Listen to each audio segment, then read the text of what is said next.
Some scams work simply because we are ready to fall for them. This next scam is one of the most common, and you will probably know someone who has been taken in by it. This is the bogus agency scam. Our hustlers have rented out an empty office space, which they've rigged up with concealed cameras to show us how the bogus agency scam works.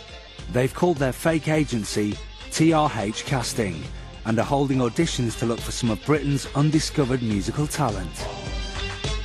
The bogus agency scam is one of those really dreadful con games that plays on people's hopes and dreams. And in this case, you pick somebody out who's looking to be a star, and you give them the opportunity that they've always dreamed about, and you use that to extract as much money as you can. The hustlers have invited some wannabes to the TRH casting office. Their challenge is to seduce each of them into parting with £500. Paul is posing as the agent. After introducing himself, he launches into his sales pitch. We're scouring right now looking for new talent. What we're looking for is people with a good voice. So what they're looking for is people with legs, people who look like they're going to grow. Oh, it seems very promising. Paul cunningly sows the seed that money might have to be handed over. So what we're trying to do is find people that are willing to move forward, invest in themselves. I mean, are you ready to invest in yourself? If you're willing to invest in yourselves, you know, they think they can market and take for it. Hello. Oh, Jess. How are you? Thanks for coming in. As if the victims weren't already intrigued, it's time for the hustlers to introduce their first convincer. Jess enters the scene posing as a successful agency client.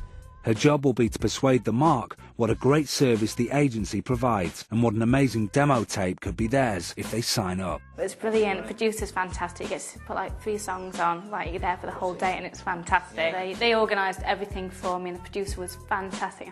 Oh God, it was so good. I had the best day ever. On and off, really. There you go. Thank you. Do me a favour, don't let anyone listen to that for the next week.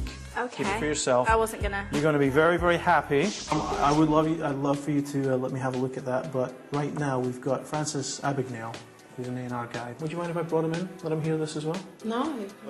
Now comes convincer number 2. Alex is posing as a record industry hotshot, here to listen to them sing. The story is, if they impress Alex, they may well get a lucrative recording contract. In fact, this is just another lie. Okay. What are we going to hear? I'm going to sing a little bit of Whitney Houston, I Will Always Love You. Okay. Bittersweet memories, that is all I'm taking with me. Wow. That's a great voice. Thank you. She's got a lot of talent, and our hustlers seem really impressed. But what will they make of the next guy?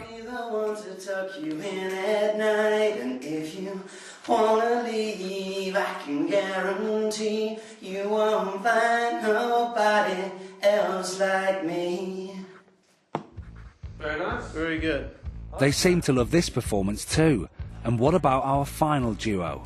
That girl who showed me that love is truly blind, that love is truly blind.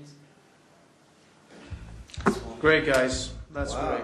Yep, they're still bowled over, proving that a performance of any standard would get exactly the same reaction from our hustlers every time. Okay. Alex makes his exit and leaves Paul in the room to seal the deal. That never happened. I have never seen Francis Abagnale tell somebody he wants them. Really?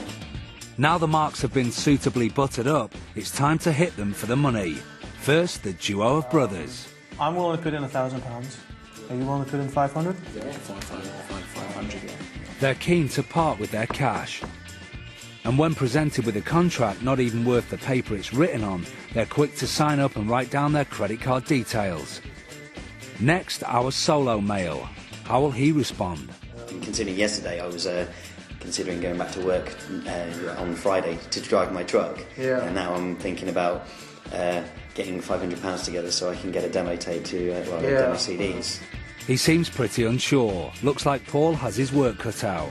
How will our final mark take it? She has a few questions. Will I get copyright? Absolutely. You will continue to own copyright. That's if we want to move forward, if you get a deal that really, really works for you, I would be willing to pay, it's £1,500 for the recording time in a studio. I will pay 1,000 of that. That's my investment in you. You will still own your own material. Paul hits her with one final push. I'd like to make you part of this. Do you want to do this? Is this something you'd be interested in? Well, I've got to grab it with both hands. I think you've got to grab it with both hands and jump in. Do you have a credit card or anything like that? I do, yes. Thinking she might be missing out on the opportunity of a lifetime, she buckles under the pressure. And back to our truck driver. What has he decided?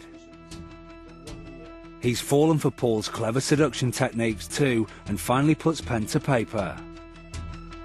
Job done. The hustlers are now £1,500 richer. Not bad for just a morning's work. In the real world, bogus agents will set up their offices, stay for a month to swindle as much cash as they possibly can, and then move on without a trace. So, how did they feel when we revealed to them that 3 hustlers had just taken them for a ride? They take vulnerable people and they just take the... That's what I think. Sorry if I'm not allowed to swear, but yeah. I just think they're utter for doing that to people. The talent agency scams have become much more prevalent recently because of X Factor, Pop Idol.